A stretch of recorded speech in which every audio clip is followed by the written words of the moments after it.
एक दिन किचन में मैं चाय बना रही थी, तभी अमन ने आकर मुझे पीछे से अपनी बाहों में भर लिया और मुझे प्यार करने लगा। मैं भी उससे लिपट गई और फिर उसने मुझे, मेरा नाम सलोनी है, मैं एक जवान और खूबसूरत औरत हूँ। मेरी उम्र 29 साल है।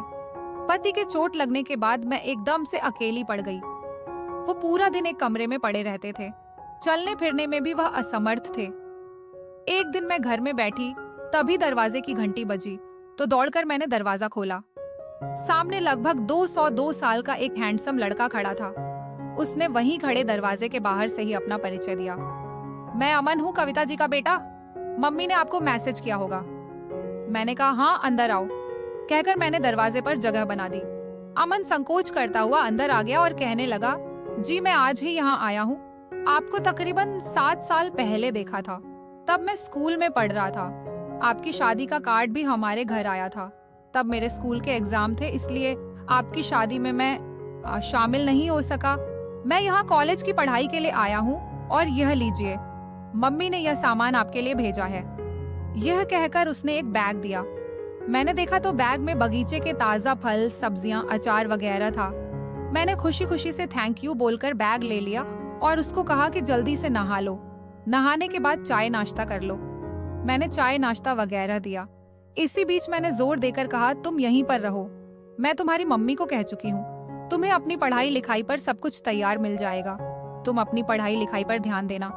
अमन यह सुनकर बस एक बार में ही मान गया, मानो इस बात को सुनने के लिए वह बेचैन था। वह उठा और जल्दी से अपना सब सामान जो वह लाया था, बाहर बरामदे में रखा था, वह अंदर ले आया। पूरे दिन अमन अपना कमरा ठीक करता रहा। कुछ ही देर के बाद वह अपनापन महसूस करने लगा था, मगर उसका दिल यहाँ इतनी जल्दी लग जाएगा, वो यह किसी ने सोचा नहीं था। अगले दिन अमन को मैंने अपने पति से मिलवाया। अमन हैरान रह गया कि वह घर के सबसे पिछले कमरे में खामोश लेटे हुए हैं। फिर कहने लगा, कमाल है, कल दोपहर से रात तक इनकी आवाज तक सुनाई नहीं दी। मेरे पति सोचते रहे। मैंने उनकी सोच में बाधा डालते हुए कहा, दरअसल बात यह है कि यह दिन भर सोते रहते हैं और रात भर जगते हैं। मगर कल कुछ ऐसा हुआ कि दिन भर और रात भर सोते ही रहे। मैं अमन के आने से बहुत खुश थी। सुनसान घर में कुछ रौनक तो हो गई। अमन अब यहाँ पर पूरी तरह से सेट हो गया था। वह रोज कॉलेज जाता, कॉलेज से आता।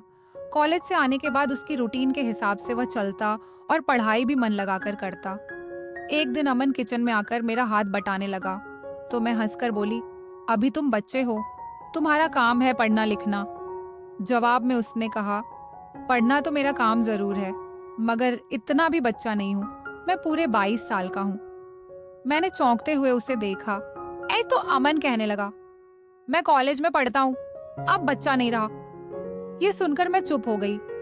एक दिन बातों बातों में अमन मुझसे पूछने लगा, आपके पति को क्या हुआ है, वो कमरे में अक्सर बंद क्यों रहते हैं?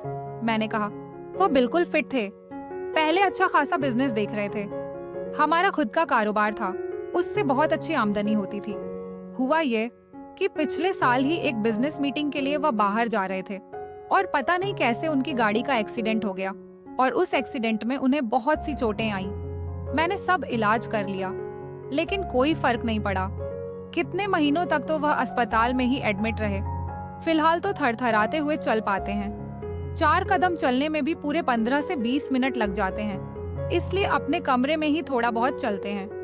हफ्ते में 3 दिन फिजियोथेरेपी करने वाला आता है, बाकी दिन फिल्में देखते हैं, जब किताबें पढ़ते हैं। धीरे धीरे ठीक हो जाएंगे, डॉक्टर ने कहा है कि समय लगेगा, फिर आराम से चलने लगेंगे।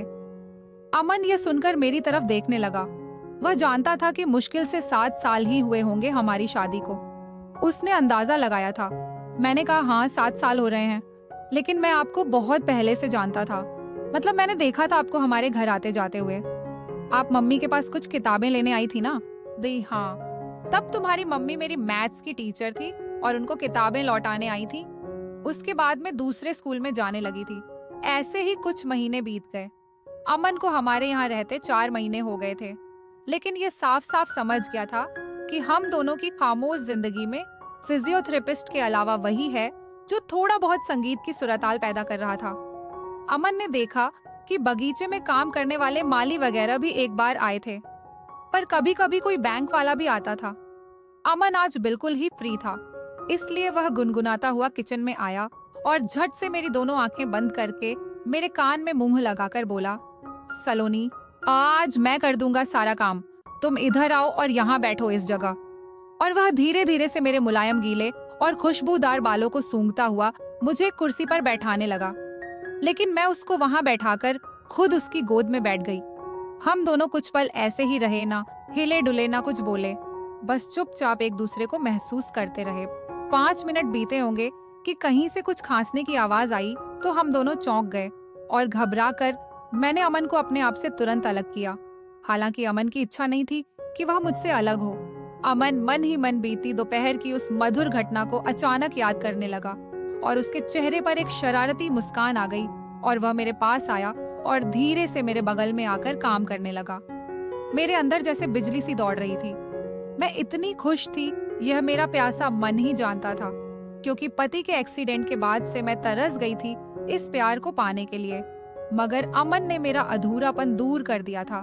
तपते रेगिस्तान में वो इतनी बरसात होगी और इतनी शानदार होगी, मैंने सोचा नहीं था। जब भी मैं और अमन एक साथ होते तो पता नहीं हंस खांसने की आवाज कहाँ से आती, जैसे कोई हम पर नजर रख रहा हो। लेकिन घर में तो मेरे और अमन के और मेरे पति के अलावा कोई नहीं होता था। फिर आखिर यह आवाज आती कहाँ से? और अगली सुबह में एक कप चाय लेकर अमन को प्यार से देखी, वहां से निकली और पति के कमरे में गई। अमन चाय की चुस्कियां लेते हुए अपने लिए नाश्ता बना रहा था। उसने जानबूझकर 2 बार एक छोटी कटोरी फर्श पर गिराई, मगर मैं उसके इस इशारे को सुनकर भी उसके पास नहीं गई थी। पति की दोनों हथेलियों को सहलाती हुई मैं उनमें अमन को महसूस करती रहती और अपने आप से बोलती, प्यार हमारे जीवन में बिल्कुल इसी तरह आना चाहिए।